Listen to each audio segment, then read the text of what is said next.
Ja, zeker. Het moet comfortabel zijn. Ik weet dat ik het heel enthousiast. Ik kreeg altijd Gordijnen Stad. Hè.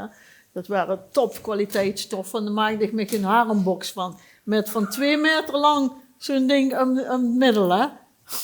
Als ze moest plassen, jij tegen de spanstraaf. Dat zie je sneudig. Ja, nou ja, uiteindelijk is het een rits geworden op de bepaalde plek waar het dan handig was. Maar goed, daar denken ze niet over na. Denk zich de Obi nog.